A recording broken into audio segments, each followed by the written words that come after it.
ఈ video start అయ్యే ముందు ఒక చిన్న డిస్క్లైమర్. మన 301 డైరీస్‌లో నట్ షెల్స్ ఇంకా రోస్ట్ అనేది మనం రాడ్ మూవీస్ మీద చేస్తాం. Like this and this. And revisit అనే కాన్సెప్ట్‌ని సెకండ్ ఛానల్‌లో మాత్రమే చేస్తాం. ఇందులో మనం మంచి మూవీస్ గురించి మాట్లాడుకుంటాం అన్నమాట. లైక్ ఆ మూవీ ఎందుకు వర్కౌట్ అయింది అండ్ మా పర్సనల్ ఒపీనియన్ ఏంటి ఆ మూవీ మీద అని. So I hope you enjoy the video. Thank you.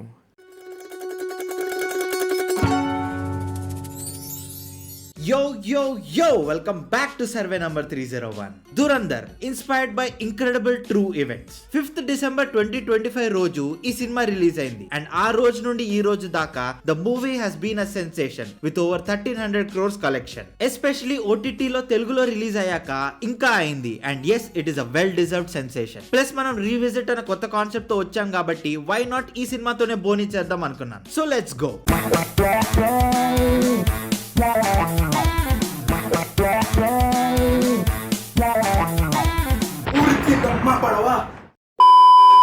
Dhurandhar start అవుతుంది in Kandahar during one of the most deadliest hijacking India witnessed, the IC-814 hijacking, which led to the release of 3 deadly terrorists. ఈ negotiations ని lead చేసిన ఆయన అజయ్ సన్యాల్. ఆయన ఆ negotiations లో ఆ release అయిన 3 టెర్రరిస్టులు కూడా ఒక ఫెయిలియర్ లా భావించి ఒక ఆపరేషన్ చేద్దామని అంటారు. కానీ ఆ ఆపరేషన్ ని అప్పుడు రిజెక్ట్ చేస్తారు. బట్ 2001 పార్లమెంట్ అటాక్స్ అయ్యాక ఆ ఆపరేషన్ ని అప్రూవ్ చేస్తారు అండ్ ఆ ఆపరేషన్ పేరే ఆపరేషన్ ధురంధర్. అండ్ ఆ ఆపరేషన్ లో ఒక పార్ట్ మన హంజా అలీ మజారి. తన మిషన్ ఏంటంటే కరాచీలో ఉన్న ఒక టౌన్ లయారీ టౌన్ కి వెళ్ళి అక్కడ ఉన్న మాఫియాలో ఇన్ఫిల్ట్రేట్ అవ్వడం అండ్ ఒకవేళ వాళ్ళు టెర్రరిస్ట్ ఆర్గనైజేషన్స్ తో అండ్ పాకిస్తాన్ ISI తో కలిసి ఇండియాకి అగేన్స్ట్ ఏదైనా ప్లాన్ చేస్తే ఆ ఇన్ఫర్మేషన్ ని ఇండియన్ ఇంటెలిజెన్స్ కి సప్లై చేయడం. ఫస్ట్ మన హంజా ఒక జ్యూస్ షాప్ లో పని చేస్తాడు అండ్ ఆ జ్యూస్ షాప్ ఓనర్ కూడా ఒక ఇండియన్ స్పై అండ్ తన ద్వారా లయారీలో ఉన్న పవర్ డైనమిక్స్ తెలుసుకుంటాడు. లయారీలో ఇద్దరి rule జరుగుతుంటది. 1 Arshad Pappu and Babu Dakait and 2 Rehman Dakait. And Rehman Dakait అందరికంటే పవర్ఫుల్.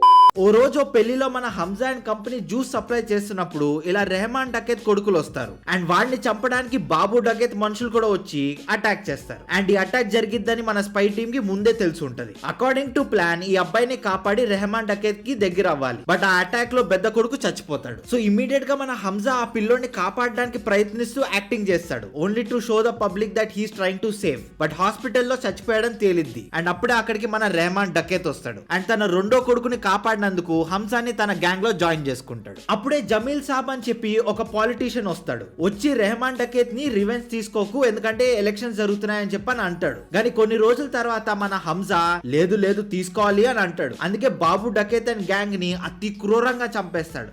ఇప్పుడు ఫుల్ లయారీ రెహమాన్ డకేత్ కంట్రోల్లో వచ్చింది కాబట్టి తను జమీల్ సాబ్ కి పాలిటిక్స్ లో ఫుల్ సపోర్ట్ ఇస్తాడు. అండ్ ఇలా ఒక ర్యాలీ జరుగుతున్నప్పుడు మన హంజా జమీల్ సాబ్ కూతురు ఎలినా ని చూస్తాడు. అండ్ ఇక్కడ నుండి అట్రాక్షన్, డిస్ట్రాక్షన్, రొమాన్షన్ ఇంకా అన్ని జరిగిపోతుంటాయి అనమాట. కానీ ప్యారలల్ గా రెహమాన్ డకేత్ కి వస్తున్న పాపులారిటీ చూసి 2 ఈవెంట్స్ అవుతాయి. ఒకటి ఈ జమీల్ సాబ్ కి కుళ్ళు వస్తుంది అండ్ రెండోది ఈ కనానీ బ్రదర్స్ కి ఆశ పుట్టుకొస్తుంది అండ్ ఇద్దరు వాళ్ళ ఎమోషన్స్ కి రియాక్ట్ అవుతారు. First Kanani brothers. అసలు వీళ్ళు ఎవరో అని అడిగితే వీళ్ళు వాళ్ళ ఫ్యాక్టరీలో వేల కోట్లలో ఇండియన్ ఫేక్ కరెన్సీ ప్రింట్ చేస్తారు అండ్ ఇండియాకి పంపిస్తారు to use it against us only. వీళ్ళ బాస్ మేజర్ ఇక్బాల్ మన రెహమాన్ డకేత్ తో ఒక ఆర్మ్స్ డీల్ మాట్లాడుకుంటారు because they planning a terrorist attack in our India. So ఆ వెపన్స్ తేయడానికి కోసం రెహమాన్ అండ్ టీం వాళ్ళ సొంతూరు బలోచిస్తాన్ కి పోయి అక్కడ బలోచ్ రెబెల్ లీడర్స్ ని ఆ ఆర్మ్స్ ని రెడీ చేయమని అంటారు. అండ్ మీన్ వైల్ ఈ ఇన్ఫర్మేషన్ మన హంజా ఇండియన్ ఇంటెలిజెన్స్ కి పంపుతాడు కూడా. సెకండ్ జమీల్ సాబ్. వీడు రెహమాన్ డకేత్ ని అడ్డు తొలగేయడానికి ఒక వ్యక్తిని దింపుతాడు అండ్ ఆ వ్యక్తే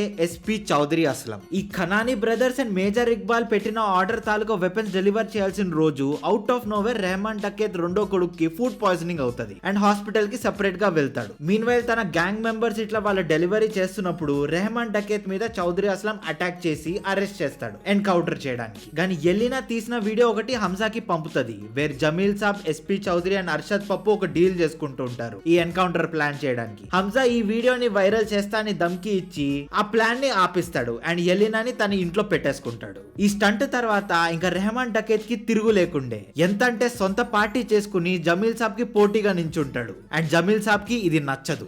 దీనికి ప్యారలల్ గా ఇండియాలో ఇంకొకటి జరుగుతూ ఉంటది, అదే 26/11 attacks. Rehman Dakait, major Iqbal, Kanani brothers ఇంకా కొంతమంది ఇండియన్ న్యూస్ ఛానల్స్ చూసి ఆ అటాక్స్ ని ఎంజాయ్ చేస్తూ ఉంటారు. అండ్ హంజాకి మైండ్ పోతూ ఉంటది. హంజాకి తిక్క దెంగిద్ది, వీళ్ళందరి మీద రివెంజ్ తీసుకోవాలని అంటాడు. అండ్ దానికి ఫస్ట్ స్టెప్ రెహమాన్ డకేత్ ని వేసేసి వాడి ప్లేస్ లో కూర్చోవడం. దానికి ఓ రోజు జమీల్ సాబ్ ని పిలిపించి, నువ్వు ఎప్పుడు నీకంటే పవర్ఫుల్ అవ్వగలిగే వాళ్ళని సపోర్ట్ ఇచ్చావు, ఈసారి నీ ఫ్యామిలీ మెంబర్ కి సపోర్ట్ ఇవ్వు, పవర్ నీ చేతుల్లోనే ఉంటది అని బిస్కెట్ వేసి ఎల్లినని పెళ్లి చేసుకుంటాడు. పెళ్లి చేసుకున్న రోజు మేజర్ ఇక్బాల్ వచ్చి 15th ఆగస్ట్ మళ్ళా ఇంకో అటాక్ ప్లాన్ చేద్దాం ఇండియాలో అని అంటాడు. అండ్ మళ్ళా వెపన్స్ ఆర్డర్ పెడతాడు. ఇదే ఛాన్స్ అని చూసి హంజా ఒక ప్లాన్ వేస్తాడు with Jameel Saab and SP Chaudhary. ఆ ప్లాన్ ప్రకారం రెహమాన్ డకేత్ ని తన గ్యాంగ్ నుండి ఐసోలేట్ చేసి తన మీద ఎస్పీ చౌదరి చేత అటాక్ చేయించి చంపకుండా చావు బ్రతుకుల మధ్యలో ఉంచాలి. అండ్ హంజా వాడి షోల్డర్స్ మీద వేసుకుని కాపాడుతున్నట్టు యాక్టింగ్ చేసి హాస్పిటల్ కి పట్టుకెళ్ళాలి, where he will finally die. And ఆ ప్లాన్ పర్ఫెక్ట్ గా ఎగ్జిక్యూట్ కూడా అవుతుంది. ఇక్కడితో పార్ట్ 1 కంప్లీట్ అవుతుంది and part 2 19th March release అవుతుంది అని అంటారు. And this is the story of Dhurandhar.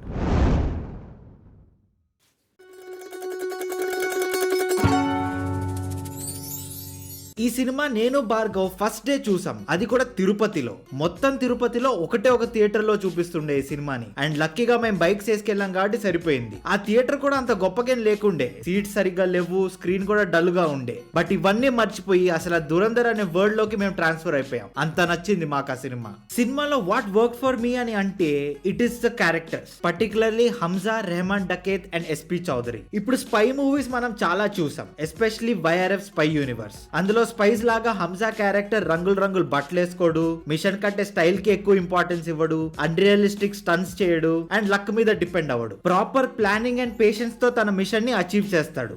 The enemy or the villain evil అయినా హ్యూమన్ గా చూపిస్తారు. ఆ క్యారెక్టర్స్ చూస్తే యూ విల్ ఫీల్ దట్ వాళ్ళ లైఫ్ లో జరిగిన ఇన్సిడెంట్స్ వల్ల వాళ్ళు అట్లా ఉన్నారు, నాట్ అ మ్యానుఫ్యాక్చరింగ్ డిఫెక్ట్ అని. ఏదో వరల్డ్ ని అంతం చేసాలి నేను అన్నట్టు ఉండరు. For them it is all about power and survival, unlike the unrealistic hyper evilistic villains of YRF spy universe. Even though it is 3.5 hours long, సినిమా లాగ్ ఉండదు. Crisp గా రాసుకున్నారు స్క్రిప్ట్ ని. అన్నెసెసరీ ఐటమ్ సాంగ్స్ ఉండవు, comedy ట్రాక్లు ఉండవు, పనికిరాని sub plots ఉండవు, which benefited even more. And the music, దాని గురించి నేనేం చెప్పాల్సిన అవసరం కూడా లేదు. Next is the portrayal of patriotism. Yes, ఈ సినిమాలో ఎంతో కొంత ప్రోపగాండా ఉంది. అండ్ ఎస్, అది ఇంకొంచెం సటిల్ గా స్పూన్ ఫీడ్ చేయకుండా చూపించుంటే బాగుండేది అని నా ఫీలింగ్. But this movie promoted patriotism, not by long speeches or patriotic songs or ideologies. Just ఒక ఇండియన్ ఏజెంట్ తన మిషన్ కోసం పనిచేస్తున్నాడు అండ్ 26/11 అటాక్స్ కోసం రివెంజ్ తీసుకోవాలనుకుంటాడు, which comes to real life events. ఈ సినిమా రియల్ లైఫ్ ఇన్సిడెంట్స్ ని తీసుకుని ఒక ఫిక్షనల్ స్టోరీని ఫ్యాబ్రికేట్ చేశారు. And I personally like movies that include real life incidents. ఇప్పుడు లాల్ సింగ్ చడ్డాలో కూడా రియల్ లైఫ్ ఇన్సిడెంట్స్ యూజ్ చేశారు, బట్ ఈదర్ ఫోర్స్ఫుల్ గా పెట్టారనిపించింది ఆర్ మిస్ఇంటర్ప్రెట్ చేశారనిపించింది. బట్ ఈ సినిమా అలా కాదు, they have used it perfectly.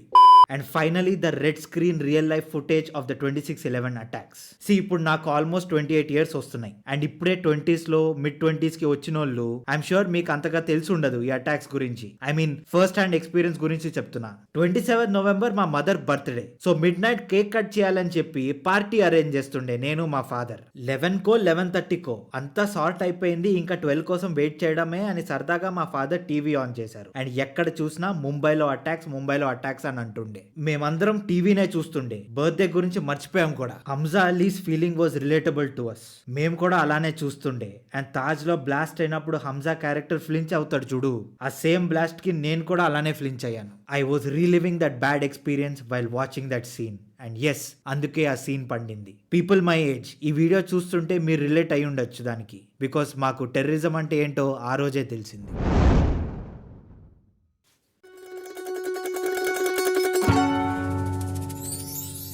So that's it for today guys. మీకు ఈ రీవిజిట్ కాన్సెప్ట్ టైప్ వీడియోస్ ఎలా అనిపించిందో please do share your feelings in the comment section. And please do recommend us next A movie మీద revisit చేయొచ్చు అని. అలానే ఈ వీడియోకి 12.5k లైక్స్ చేసేయండి మావా. అండ్ ఈ వీడియో కింద కామెంట్ చేయండి, షేర్ చేయండి. అండ్ సర్వే నెంబర్ 301 ని సబ్స్క్రైబ్ చేసుకోవడం మాత్రం మర్చిపోకండి. And we will see you guys in the next one.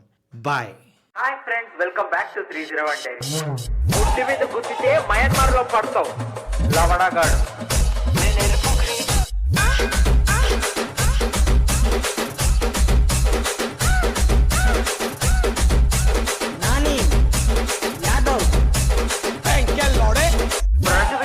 ప్యాకాట్ ఆడుకోవడం అంటే ఇదే. ఆతులు కూడా దొరకవరా అక్కడ.